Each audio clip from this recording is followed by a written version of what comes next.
안녕하세요. 이시우TV의 이시우입니다. 이번 분석은 승부식 68회차 해외축구 총 4경기 분석 진행해 보겠습니다. 해당 분석은 초안 분석이며 이 점 유의해서 봐주시면 감사하겠습니다. 스코틀랜드는 이번 시즌 유로 2024 예선에서 눈부신 활약을 펼치며 대회 진출에 성공했습니다. 스코틀랜드는 독일, 헝가리, 스위스와 같은 강팀들이 속해 있는 그룹 A에 배정되었으며 예선에서 인상적인 성과를 거두며 많은 기대를 받고 있습니다. 스코틀랜드의 성공에는 몇몇 주요 선수들의 활약이 큰 역할을 했습니다. 그 중에서도 맨체스터 유나이티드의 스콧 맥토미니와 에스턴 빌라의 존 맥기는 특히 주목할 만합니다. 스콧 맥토미니는 중앙 미드필더로서 팀의 중심을 잡아주는 역할을 하고 있으며 경기마다 안정적인 플레이를 보여주고 있습니다. 그의 뛰어난 수비력과 공배급 능력은 스코틀랜드가 경기에서 우위를 점하는 데 큰 도움이 되고 있습니다. 존 맥긴 역시 스코틀랜드의 중원을 책임지고 있는 중요한 선수입니다. 에스턴 빌라에서 활약하며 프리미어리그에서의 경험을 쌓은 그는 공격과 수비 양면에서 뛰어난 기량을 발휘하고 있습니다. 그의 강력한 슈팅과 창의적인 패스는 스코틀랜드의 공격을 이끄는 데 중요한 역할을 하고 있으며 그의 끈질긴 수비력은 팀의 전체적인 수비력을 강화시켜주고 있습니다. 이 두 선수 외에도 스코틀랜드 팀은 전체적으로 균형 잡힌 전력을 자랑하고 있습니다. 선수들 간의 끈끈한 팀워크와 감독의 탁월한 전략 덕분에 스코틀랜드는 예선에서 많은 강팀들을 상대로 인상적인 성과를 거둘 수 있었습니다. 이러한 성과는 팀 전체의 사기와 자신감을 크게 끌어올렸으며 유로 2024 본선에서도 좋은 성적을 기대할 수 있게 되었습니다. 스코틀랜드가 유로 2024에서 어떤 성과를 거둘지 주목받고 있으며 많은 팬들은 이번 대회에서의 성공을 기대하고 있습니다. 독일, 헝가리, 스위스와의 치열한 경쟁 속에서 스코틀랜드가 어떤 모습을 보여줄지 그리고 그들이 유럽 무대에서 어떤 성취를 이룰 수 있을지에 대한 관심이 높아지고 있습니다. 반면 지브롤터는 피파 랭킹 하위권에 머물러 있으며 최근 경기 성적도 매우 부진합니다. 지브롤터는 23년 11월 프랑스와의 경기에서 0대 14로 대패한 것을 비롯해 여러 경기에서 큰 점수 차로 패배하며 어려움을 겪고 있습니다. 지브롤터의 약점은 명확합니다. 수비력과 공격력 모두 부족한 상황이며 이는 경기 결과에 그대로 반영되고 있습니다. 수비진은 상대팀의 공격을 효과적으로 차단하지 못하고 있으며 많은 실점을 허용하고 있습니다. 프랑스와의 경기에서 14실점을 기록한 것은 수비 문제의 심각성을 단적으로 보여줍니다. 공격력 또한 미흡합니다. 골 결정력 부족과 창의적인 플레이의 부재로 인해 득점 기회를 많이 만들지 못하고 있습니다. 이는 팀이 경기에서 주도권을 잡지 못하게 하며 경기 흐름을 바꾸는데 어려움을 겪게 만듭니다. 경험 부족도 지브롤터의 큰 약점 중 하나입니다. 팀의 많은 선수들이 국제대회 경험이 적어 압박 상황에서 실수를 저지르거나 중요한 순간에 집중력을 잃는 경우가 많습니다. 이러한 요소들은 팀의 전체적인 경기력에 부정적인 영향을 미치고 있습니다.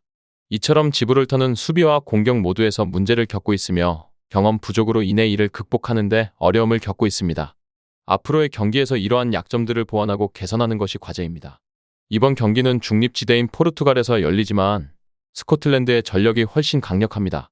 스코틀랜드는 유로 2024를 대비해 최고의 컨디션을 유지하고 있으며 이는 지브롤터에게 큰 도전이 될 것입니다. 최근 스코틀랜드는 북아일랜드와의 친선 경기에서 승리하고 네덜란드와의 경기에서는 무승부를 기록하며 안정된 경기력을 보여주고 있습니다. 반면 지브롤터는 최근 리투아니아와의 경기에서 연달아 패배하며 어려움을 겪고 있습니다. 수비와 공격 모두에서 약점을 드러내고 있으며 경험 부족으로 인해 경기에서 실수를 범하는 경우가 많습니다. 이러한 분석을 종합해 볼 때 스코틀랜드가 이번 경기를 3대0 혹은 4대0으로 승리할 가능성이 높습니다. 스코틀랜드의 강력한 미드필더와 공격진이 지브롤터의 약한 수비를 공략할 것으로 보이며 이는 유로 2024를 대비하는 중요한 준비 과정이 될 것입니다. 크로아티아는 최근 몇 년간 꾸준히 강력한 모습을 보여주고 있습니다. 22년 피파 월드컵에서 3위를 차지한 크로아티아는 이번 유로 2024 예선에서도 좋은 성적을 기록하고 있습니다. 주요 선수들로는 루카 모드리치, 마르첼로 브로조비치, 이반 페리시치 등이 있으며 이들은 모두 유럽 최고의 리그에서 활약하고 있습니다. 크로아티아는 최근 친선 경기에서도 좋은 성적을 유지하고 있으며 특히 홈 경기에서 강한 모습을 보이고 있습니다. 이러한 강력한 경기력과 선수들의 뛰어난 기량은 크로아티아가 유로 2024에서 좋은 성적을 기대하게 만드는 요소들입니다.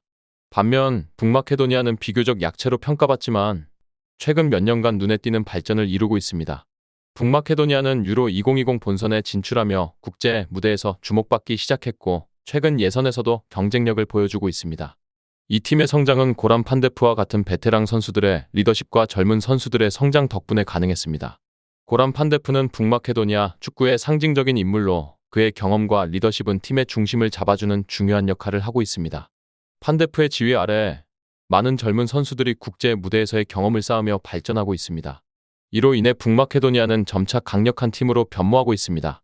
그러나 북마케도니아는 원정 경기에서 상대적으로 약한 모습을 보이는 경향이 있습니다. 홈 경기에서는 경쟁력을 유지하지만 원정 경기에서는 경험 부족과 심리적인 부담으로 인해 어려움을 겪는 경우가 많습니다. 이러한 약점은 북마케도니아가 더욱 강력한 팀으로 성장하기 위해 극복해야 할 과제 중 하나입니다. 전반적으로 북마케도니아는 눈에 띄는 성장을 보여주고 있으며 고란 판데프와 같은 베테랑 선수들과 젊은 선수들의 조화로 긍정적인 변화를 이루고 있습니다. 그러나 원정 경기에서의 약점을 극복하고 더욱 안정적인 성과를 내기 위해 지속적인 발전이 필요합니다. 피파 랭킹에서 크로아티아는 상위권에 위치하고 있는 반면 북마케도니아는 중하위권에 머물러 있습니다. 이 랭킹 차이는 양 팀의 전력 차이를 보여주며 크로아티아가 홈 경기에서 유리한 입장에 있다는 것을 시사합니다. 이번 경기는 크로아티아가 2대0 혹은 3대0으로 승리할 가능성이 높다고 예상됩니다. 크로아티아의 강력한 미드필더와 공격진이 북마케도니아의 수비를 압박할 것으로 보이며 홈 경기의 이점을 최대한 활용할 것입니다. 루카 모드리치, 마르첼로 브로조비치, 이반 페리시치 등 유럽 최고의 리그에서 활약하는 선수들이 팀의 공격을 이끌 것입니다. 그러나 북마케도니아도 강한 투지를 가지고 경기에 임할 것이므로 예상 외의 결과가 나올 가능성도 배제할 수 없습니다. 고란 판데프와 같은 베테랑 선수들의 리더십과 젊은 선수들의 성장으로 북마케도니아는 경기에서 최선을 다할 것입니다.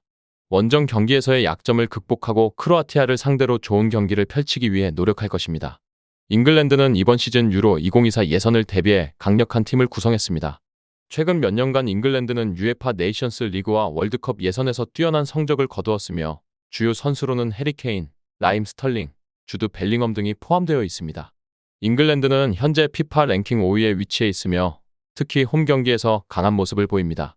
이번 경기는 유로 2024를 준비하는 중요한 친선 경기로 잉글랜드는 좋은 경기력을 발휘할 것으로 기대됩니다.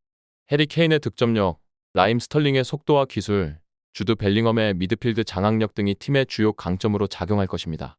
이러한 요소들은 잉글랜드가 경기를 주도하고 승리할 가능성을 높여줍니다. 반면 보스니아 헤르체고비나는 피파 랭킹 57위로 상대적으로 약체로 평가받고 있습니다. 최근 몇 년간 보스니아는 국제 경기에서 큰 성과를 거두지 못했으며 이번 시즌 예선에서도 어려움을 겪고 있습니다. 주요 선수로는 에딘 제코와 미랄렘 펴니치가 있지만 전체적인 팀 전력은 잉글랜드에 비해 부족한 편입니다. 이러한 상황에서 보스니아는 잉글랜드를 상대로 어려운 경기를 치르게 될 것으로 보입니다. 이번 경기는 잉글랜드가 2대1 혹은 1대0으로 승리할 가능성이 높습니다. 잉글랜드는 강력한 공격진과 안정된 수비를 바탕으로 경기를 지배할 것으로 보이며 보스니아 헤르체고비나는 이러한 잉글랜드의 공세를 막아내기 어려울 것입니다. 이 경기는 잉글랜드가 유로 2024를 대비해 전력을 점검하는 중요한 기회가 될 것입니다. 독일은 최근 몇 년간 꾸준히 강력한 경기력을 보여주며 유로 2024를 준비하고 있습니다. 현재 피파 랭킹 14위에 위치한 독일은 이번 시즌 예선에서도 안정적인 성적을 기록하고 있습니다. 주요 선수로는 바이에른 미넨의 조슈아 킴미히와 자말 무시알라, 그리고 맨체스터 시티의 일카이 균도안 등이 있습니다. 독일은 홈 경기에서 특히 강한 모습을 보이며 최근 경기에서 프랑스를 2대0으로 네덜란드를 2대1로 이기며 좋은 성적을 거두었습니다. 이번 시즌 독일은 UEFA 네이션스 리그에서도 좋은 성과를 기록하며 자신감을 쌓아가고 있습니다. 조슈아 킴미히는 중앙 미드필더로서 경기 전반에 걸쳐 팀을 이끄는 역할을 하며 자말 무시알라는 공격에서 결정적인 역할을 맡고 있습니다. 일카이 균도안은 강력한 공격력과 드리블을 통해 상대 수비를 도발하는 중요한 선수입니다. 독일은 팀 전체가 밸런스 잡힌 전략을 바탕으로 경기를 펼치며 수비에서 공격까지 매우 안정적인 경기력을 보여주고 있습니다. 이는 유로 2024를 준비하는 과정에서 중요한 자산으로 작용할 것입니다. 우크라이나는 현재 피파 랭킹 27위로 독일에 비해 상대적으로 약체로 평가받고 있습니다. 그러나 최근 몇 경기에서는 좋은 성적을 기록하며 경기력을 점진적으로 끌어올리고 있습니다. 주요 선수로는 첼시의 미하일로 무드릭, 아탈란타의 루슬란 말리노프스키, 그리고 에버튼의 비탈리 미콜렌코 등이 있습니다. 우크라이나는 원정 경기에서도 강한 모습을 보이기도 하지만 독일을 상대로는 어려운 경기를 펼칠 가능성이 높습니다. 미하일로 무드릭은 중앙 미드필더로서 공격과 수비 모두에서 팀의 중요한 역할을 합니다. 루슬란 말리노프스키는 공격에서의 결정력을 보여주며 비탈리 미콜렌코는 수비에서 강력한 기여를 합니다. 전반적으로 우크라이나는 최근 성장하고 있는 팀이지만 독일과의 경기에서는 도전 과제가 많을 것으로 보입니다. 그들은 자신들의 주요 선수들과 원정에서의 경기력을 통해 독일을 상대로 뜨거운 경쟁을 펼칠 것입니다. 이번 경기에서 독일은 홈 경기의 이점을 최대한 활용할 것으로 보입니다. 최근 경기에서 보여준 공격력과 수비력을 고려할 때 독일이 2대 0으로 승리할 가능성이 높습니다. 우크라이나는 공격에서 몇 차례 좋은 기회를 만들 수 있지만 독일의 견고한 수비를 뚫기는 어려울 것으로 예상됩니다. 따라서 이번 경기는 독일의 승리가 예상되며 팬들은 독일의 강력한 경기력과 우크라이나의 도전을 주목해 볼 필요가 있습니다. 이 경기는 독일이 유로 2024를 대비해 전력을 점검하는 중요한 기회가 될 것입니다. 끝으로 정확한 배당 변동에 따른 실시간 추적과 최종 예측은 배팅 마감 직전까지 이루어져야 합니다. 위 부분을 참고하는 배팅이 아닌 더 근시적인 결과는 배당률 흐름의 변화 및 경기 시작 전 결장자 정보에 따라 변동될 수 있습니다. 함께 배팅으로 더 효율적인 승률을 만들고자 만들어낸 채널입니다. 모든 경기를 영상에 담아내기엔 한계가 있습니다.